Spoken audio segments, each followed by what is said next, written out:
नमस्ते। तो कैसे हैं आप सब? आशा करती हूँ कि सभी अच्छे होंगे और मैं भी अच्छी हूँ। तो चलिए इस ब्लॉग को यहीं शुरू करते हैं, श्री राधे रानी का नाम लेके। राधे राधे।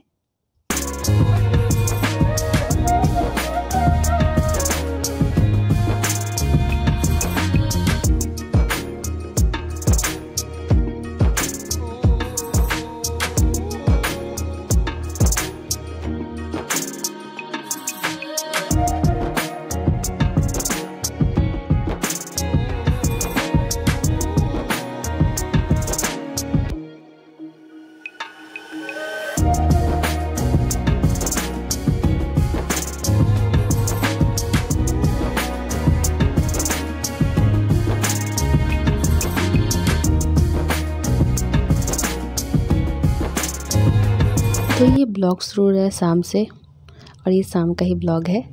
अभी बज रहे हैं 5:15 और इसको मैंने चार्ज कर दिया था, तो वही रखने के लिए दिया था। यहाँ रखो कहाँ रखो, जहाँ रखा है वहाँ पे मैंने रखा है था कि पता नहीं भसड़ मचेगी तो वो रहेगा नहीं, वो टूट जाएगा। और सो के उठी थी, बेड वगैरह सब कुछ सही करने थे। तो 5:15 में मैं सो के उठी हूँ और हालत एकदम से ख़राब हो रही थी। उठ करके फिर मैंने चाय पिया है, क्योंकि जब तक चाय नहीं मिलती है ना तो एनर्जी लगता है मिलती ही नहीं है। और बिना चाय के कोई काम मुझसे होगा नहीं। तो डॉक्टर के यहाँ से ना कोई रिपोर्ट लाना था उनको, तो वो लाए थे, तो घर में ही थे। उसके बाद जब मैं सो के उठी ना, मैं जा रही हूँ चाय पीने के लिए इतना कुछ के डांटा ना मेरे को बोलते हैं चाय पी पी के तो तबीयत ख़राब हुआ है, झूठ मूठ का डॉक्टर का चक्कर। मैंने कहा चाय बीच में कहाँ से आ गया, पता नहीं इन लोगों का एक ही सियाप है। कुछ भी अगर हम लोग को कुछ होगा ना महिलाओं को, तो पहला बोलेंगे फ़ोन कारण है और दूसरा बोलेंगे चाय। ये 2 चीज़ टिका के रखे हैं। मतलब हम बीमार पड़ते तो हमारा जो भी बीमारी का कारण होता है ना, वो तो चाय होता है या तो फिर फ़ोन होता है। तो मेरे को ना इनकी लॉजिक समझ में नहीं आती है। बस एक बहाना चाहिए किसी तरह मैं फ़ोन और चाय छोड़ दूँ।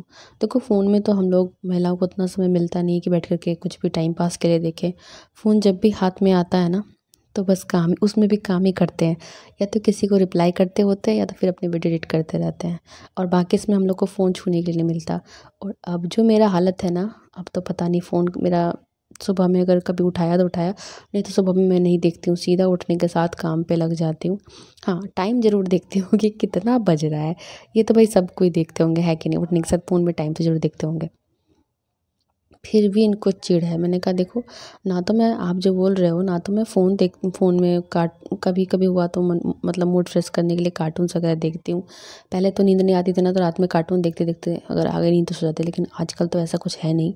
तो बहुत दिन से मैंने कार्टून भी देखना छोड़ दिया है। बस एक कार्टून ही मैं देखती थी और कुछ भी नहीं। और जब भी फ़ोन हाथ में आता है ना, तो बस किसी को रिप्लाई देते थे या फिर अपना वीडियो एडिट, बस ये 2 ही काम के लिए मैं अपना फ़ोन यूज़ करती थी। उसके लिए भी मेरे को झाड़न सुनना पड़ा। मतलब बीमार पड़ो तो फ़ोन कारण बोले फ़ोन तुम्हारा चूर देंगे। वो तो उसी दिन से बोल रहे, जब से डॉक्टर से चेकअप करा के ना, उसी दिन से बोलते हैं। मैंने कहा चूर दीजिए, मेरा क्या जाएगा क्या लगता है कि मैं रोने लगूंगी? ऐसा कुछ भी नहीं है, चूर दो, फिर इससे अच्छा फ़ोन मंगवा लूँगी खैर कोई नहीं, ये सब तो सबके घर में नोक-झोंक चलते रहता है। तो मम्मी भी सो के यहाँ देख रही थी न्यूज़ वगैरह, तो मम्मी का बेडशीट बिखरा पड़ा था, तो वो भी मैंने समेट दिया है। तो शाम को भी इतना काम होता है हम लोग का रोज़ का रोज़। ऐसा नहीं कि फ्री रहते हैं हम लोग। ठीक है, सो के उठी हूँ और काम पे लग गई हूँ। बताओ, चाय बना के पिया, क्योंकि चाय चाय चिल्लाओ, कोई बना के देगा ना देगा। भाई अपना हाथ जगन्नाथ गए, अपने से बना करके पी लिया, मम्मी को भी दे दिया। उसके बाद झाड़ू झाड़ू का तो कहानी ही मेरे घर का। झाड़ू मेरे को लग रहा है लॉकर में रखना पड़ेगा। इतना छुपा छुपा के झाड़ू को रखना पड़ता है ना। ऐसे तो देखो वास्तुशास्त्र के हिसाब से अगर घर में बरकत चाहिए तो झाड़ू लक्ष्मी होती है, उसको किसी की नज़र नहीं पड़नी चाहिए, बाहर के लोगों का किसी का भी नज़र झाड़ू पे नहीं पड़ना चाहिए। तो झाड़ू जब भी रखे तो छुपा के रखे, हाइड करके रखे, किसी की नज़र उस पर ना पड़े। ठीक है, ये तो है ही। लेकिन मुझे तो समझ में ना कि मैं झाड़ू ठीक है छुपा के तो रखती हूँ, अब क्या करूँ, लॉकर में रख दूँ? 4 झाड़ू भाई साहब, चूहे ने ऐसे कतरा, ऐसे झाड़ू की हेयर कटिंग करी कि वो देने लायक नहीं था। ये 5वां झाड़ू लाई हूँ, मतलब ला रही हूँ वो चबा जा रहा है, ला रही वो चबा जा रहा है मम्मी को बोला, मम्मी अब क्या करोगी बताओ? एक काम करते हैं, जो बैंक के लॉकर में ना झाड़ू को रख के और रोज़ लाएंगे रोज़ लगाएंगे। और मम्मी हंस रही है, बोलते हैं तो गोदरेज में बंद कर दो झाड़ू को। मतलब इतना परेशान कर दिया है। एक ने मेरे को कमेंट किया था, एक भाई ने, आप बिल्ली पाल लो और बिल्ली जो गंद और भसड़ मचाएगी ना, क्योंकि कहाँ कहाँ जाती है नहीं जाती है ना, उसका पता नहीं। और दूसरी बात क्या है, बिल्ली घर में पालना नहीं चाहिए, ठीक है। बिल्ली पालने से ना अशुभ होता है। आप पूछो क्यों? बिल्ली जो है ना कभी भी शुभ नहीं मनाती है, ठीक है। कुत्ता हमेशा शुभ मनाता है कि मेरे मालिक को इतना पैसा हो कि वो रोज रोज ना नॉनवेज खाए और हमको खाने के लिए हड्डियाँ मिले। लेकिन बिल्ली क्या चाहती है जानते हो? बिल्ली चाहती है कि मेरा मालिक जो है ना वो अंधा हो जाए, जो कि मैं उसके प्लेट में बैठ करके खाऊं। तो बिल्ली कभी भी घर में नहीं रखना चाहिए, वो शुभ नहीं होती है। अगर आप मेरे बात से सहमत है ना, और ये अगर आपको पता है कि मैं सही बोल रही हूँ गलत, तो प्लीज़ कमेंट सेक्शन में बताना। क्योंकि ये कहावत ना बड़े बुजुर्ग का कहा हुआ है, ये मैं नहीं कह रही हूँ। जो हमारे बुजुर्ग है ना, दादा दादी जिससे पीढ़ी के होते हैं, वो लोग का कहा हुआ है कि बिल्ली कभी कभी भी शुभ नहीं मनाती, हमेशा अशुभ मनाती है, ठीक है। कुत्ता एक है जो कि वफ़ादार होता है, वो हमेशा शुभ मनाता है कि इतनी धन दौलत मेरे मालिक के पास हो जाए कि वो रोज़ नॉनवेज खाए और मैं उसकी हड्डियाँ खाऊँ। तो ठीक है, कमेंट सेक्शन में ज़रूर बताना मैंने सही बोला कि नहीं बोला है, अगर आप यहाँ तक वीडियो देख रहे हो तो। और एक सिस्टर के बारे में मैं कहना चाहूँगी कि प्लीज़ सिस्टर, अगर आपके पास समय नहीं है ना, तो आप मेरे वीडियो को प्लीज़ मत देखो, ठीक है। और नहीं तो देखते हो तो प्लीज़ थोड़ा देखा करो ढंग से, क्योंकि मेरा ये भजन चलन है नहीं। और वो सिस्टर आई सीधा चिपका दी, बहुत अच्छा भजन गाया आपने। तो मुझे समझ में नहीं आ रहा था कि मैं उस बहन को रिप्लाई क्या दूँ, क्या बोलूँ, समझ में नहीं आ रहा था। देखो, एक वीडियो बनाने में बहुत मेहनत लगती है, लेकिन आप लोग ऐसे करते हो और चिढ़ जाता है। अगर नहीं देखने का मन है तो प्लीज़ मत खोलो ना, वीडियो मत खोलो। अगर देख रहे हो, नहीं सुनने का मन है, वॉइस म्यूट करके थोड़ी देर के लिए फ़ोन को रख दो, ठीक है। वीडियो प्ले हो जाएगा, समझ जाते हैं हम लोग कि वीडियो देखी गई है कि नहीं देखी गई है। तो खैर छोड़ो, क्या कह सकते हैं, कितना भी कह लो, लेकिन करेंगे वो लोग वही। तो फिर झाड़ू वाड़ू पड़ गया था मेरा। और ये देखो, ये दोनों रोज़ कैसे दीवार पे पड़े हुए हैं। तो मैंने कहा कल इसको तोड़ के ना, मेरे घर में जो 2 कानू हैं उन दोनों को एक चढ़ा देना, क्योंकि एक ही डाली में 2 फूल लगे थे और मेरे घर में 2 फूल हैं, एक केशव है, एक माधव है। तो अभी तो है वो कुछ दिन तक। और यहाँ पे मैं कपड़े उठाने आ गई थी, और ये फूल सब देख लो, अरे वाह वाह, ऑसम लग रहा है। इसका व्यू ना आप उधर से देखते नहीं, इतनी अच्छी लग रही थी, इतने प्यारे प्यारे फूल लगे हुए हैं, मैं आपको बता नहीं सकती हूँ। एक तो मेथी का, दूसरा ये 3 तरह के गेंदे लगे हुए हैं, मेथी है, गुलाब है, और एक पता नहीं प्लांट है, उस पौधे का नाम मुझे नहीं पता क्या है। इतना ही सुंदर लग रहा था ना कि मन करता यहीं पे मैं तो बैठती थी। लेकिन अब तो बैठने का भी समय नहीं मिलता है, खाना खा के जो लुढ़कती हूँ सीधा 5:15 या 5 के बाद ही उठती हूँ। तो अब यहाँ बैठने का मेरे पास समय बिल्कुल भी नहीं है। और अब कपड़े उठाने हैं, कुछ कपड़े तो गीले हैं, आंगन में स्पेस बिल्कुल भी नहीं है, और धूप बहुत कम देर तक रहती है, तो कपड़े को यहीं दे देते हैं। लेकिन अभी भी नहीं सूखा है, क्योंकि कुछ वूलन कपड़े थे ना, वो मम्मी ने धुल दिए हैं। और यहाँ मैं देख रही थी कि वो प्लांट्स जो है ना, वो फूल जो है ना, बहुत ही औसम लग रहा था। कपड़े उठाते उठाते मेरे हाथ में ना दर्द शुरू हो गया था, इतना सारा कपड़ा एक बार मैं ला रही थी।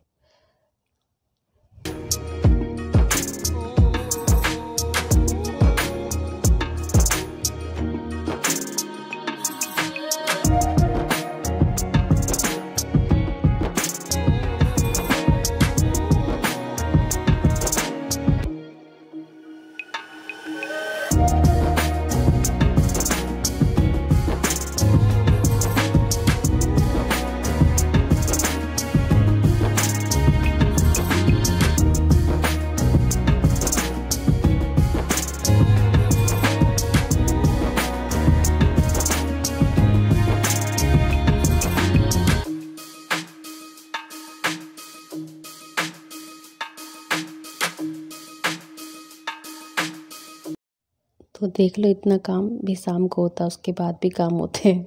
ऐसा नहीं है कि काम ख़त्म हो जाएगा। और यहाँ पे वो बोल रहे थे ये मेडिसिन लेके आए हैं, और बोले पानी दो 1 गिलास। उसके बाद डांट पड़ गई थोड़ी सी, और दवाई पे ही तुम टिकी हुई हो, दवाई पे ही जिंदा रहना। मैंने कि क्या करूँ, क्या कर सकते हैं बताओ।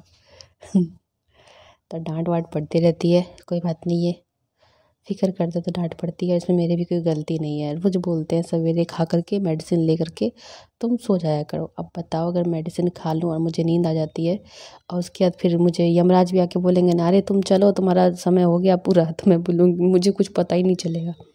उसी तरह ना मम्मी को मैं बोल रही थी, मम्मी देख लो, घर को देखने की जिम्मेदारी अब आप लोगों की है, क्योंकि मैं सोई हुई रहूँगी ना, मेरे बाजू से अगर मुझे उठा के नीचे पटक करके सामान ले जाएगा तो मुझे पता ही नहीं चलेगा। तो आप लोग अब देख लेना क्या करना और कैसे करना है, क्योंकि भाई साहब दिन दहाड़े यहाँ डकैती हो रही है। तो कुछ कपड़े ना बाहर सोचा बाहर में मैंने रख दिया, क्योंकि वो गीले ही थे, सूखे नहीं थे। और इतना हैवी हो रखा है ना कि मुझे लग रहा है कहीं वो जो बाहर में जो कपड़े रखने के लिए वो जो तार लगाया है ना, वो कहीं टूट के गिर ना जाए। बहुत ज़्यादा भारी हो गया था। तो कुछ कपड़े जो सूख गए थे उसको समेट के मैं रख दे रही हूँ। यही मेरा टी शर्ट वगैरह है, गाउन है, मम्मी का है, तो समेट के रख रही हूँ। तो ये सब भी एक ताम झाम रहता है। ऐसा नहीं कि कपड़े धुल गए तो धुल गए। एक तो धुलने का टेंशन, फिर सुखाने का टेंशन, फिर उसको समेटने का टेंशन। अगर एक एक अब तो वैसा बास नहीं मारता है, लेकिन बारिश के दिन में भाई साहब कपड़े अगर एक बार में ना सूखे ना, ऐसे तो सूखते ही नहीं है। फ़ैन के नीचे रखो, उसमें ऐसी ऐसी खतरनाक स्मेल आती है ना कि पहनने का तो आदमी बेहोश ही हो जाएगा, पहनेगा और बेहोश। तो मैं स्प्रे कर, क्योंकि मजबूरी है। देखो बारिश में कपड़े सूखते नहीं, 24 घंटा अगर मतलब बारिश होती रहती है तो कपड़े सूखते नहीं है। फ़ैन में जो सूखते हैं उसमें स्मेल आ जाती है। तो मैं क्या करती हूँ, स्प्रे कर देती हूँ, स्प्रे करके डाल देती हूँ, पहन लेती हूँ, नहीं तो बेहोशी हो जाना है। और यहाँ पे डांट पड़ रही थी। फिर मम्मी आई, मम्मी आके पूछ रही है क्या यार रिपोर्ट में क्या बोला, क्या। हम बोला अरे यार तुम तो चुप हो जाओ, क्यों जले पे नमक छिड़क रही हो। उधर उस रूम में अपने फायर हो रहे हैं पूरे से, और तुम बोलोगी तो हो गया पुष्पाराज, झुकेगा नहीं साला। मम्मी को अंदर बुलाया, समझा के बता दिया ज़्यादा मत बोलो, अभी जाने दो फिर बताते क्या क्या बोला है। उसके बाद ये फूल को मैं दिखा रही थी, जो कि बहुत औसम लग रहा था। क्योंकि जो भड़का हुआ है ना, तो सामने फिर वही टॉपिक छेड़ोगे ना तो वो और भड़क जाएगा। इसलिए मम्मी को बोलते तुम चुप रहो थोड़ा देर यार, तुम तो और नहीं हो, 5-10 मिनट रुको, सब तुमको बताते शुरू से लेके अंत तक। तो फिर मम्मी को शुरू से लेके अंत तक बताएं क्या बोला गया नहीं बोला गया। ऐसे ही होते रहता है सब घर में स्यापे। उसके बाद यहाँ मैं सब पानी देने आ गई थी। तो जैसे आप वीडियो देख रहे हो वैसे मैंने काम किया, और 10-15 मिनट में आपको मैं क्या ही दिखा दूँ कि और कितने छोटे छोटे काम इसके बीच में हुए हैं। जहाँ उठ कर कपड़े छोड़ के मैं गई, पानी दी, फिर बोलते हैं मेरा स्वेटर दो, स्वेटर दिया, कितना ही सूट करोगे। तो 10-15 मिनट में किसी को कुछ भी जज मत कर देना, वीडियो मस्त देखो, एंजॉय करो। और यहाँ मैं कायदा वाले काम कर रही थी, ऊपर में पानी डाल रही थी। फिर मेरे दिमाग में थोड़ा सा खोपड़ी में ना एक ये आई, क्या बोलते दिमाग आई कि भाई साहब फूलों में पानी नहीं देते, जड़ में पानी देते हैं। कभी कभी मैं भूल जाती हूँ। और ये पत्तों को मैं धो रही थी, अब फूल को, क्योंकि डस्ट पड़ जाते हैं ना, धूल वाली, अभी धूल उड़ते रहते हैं ना, तो जब तक ग्रीन ग्रीन ना दिखे ना मज़ा नहीं आता है। इसीलिए मैं ना पत्तों को धो रही थी, उसके बाद जड़ में दे दिया था, फूल पे भी पानी डाल रही थी, मज़ा आ रहा था। सब फूल एकदम कलर में आ रहे थे और पत्ते सब भी ये देखो ऊपर डाल रहे थे। फिर दिमाग आया अरे जड़ में डालना था। तो कभी कभी मेरी बुद्धि भ्रष्ट हो जाती है। जैसे हनुमान जी को वरदान मिला था ना, तो पुत्र तुम्हें कोई तुम्हारी शक्ति का बताएगा तभी तुम्हारा मतलब शक्ति तुम्हें जागृत होगी, वही वाला है। कभी कभी मेरा खोपड़ी काम नहीं करता है, शॉर्ट सर्किट हो जाता है मेरे खोपड़ी के अंदर। ऊपर पानी डाल रही थी, फिर जड़ दिखा, मैंने कहा जड़ में ना पानी देंगे तब तो करेगा ग्रो। तो ऐसे चलते रहता है। और चैनल पे पहली बार आते तो प्लीज़ चैनल को सब्सक्राइब करना, बेल आइकन जरूर प्रेस करना, से आपको नोटिफिकेशन मिलेगा, और एक कमेंट जरूर करना अच्छा सा, ठीक है, जिससे मैं मोटिवेट होकर के और अच्छे अच्छे ब्लॉग्स ला सकूं। और प्लीज़ लाइक ज़रूर करना, क्योंकि वॉचिंग रहती है अच्छी खासी, और लाइक गिने चुने, पता नहीं कौन लाइक नहीं करते हो भाई साहब, लाइक करने के पैसे नहीं लगते हैं। और एक रोज़ यहाँ था तो उसको भी मैं उठा करके आगे कर रही थी। तो कोई ना, मेरी बातों को दिल किडनी फेफड़े में मत लेना। और ये रोज़ कितना औसम लग रहा है ये भी देख लो। तो आज के लिए बस इतना ही, फिर आप लोग से मिलूँगी नेक्स्ट ब्लॉग में। और कैसे मिलूँगी, यहाँ मैं बर्तन घस रही हूँ देख लो, ये दोनों भाई और वो बाद में आए थे तो उन्हीं दोनों का खाया हुआ बर्तन है। तो फिर मिलूँगी नेक्स्ट ब्लॉग में, तब तक के लिए बाय बाय।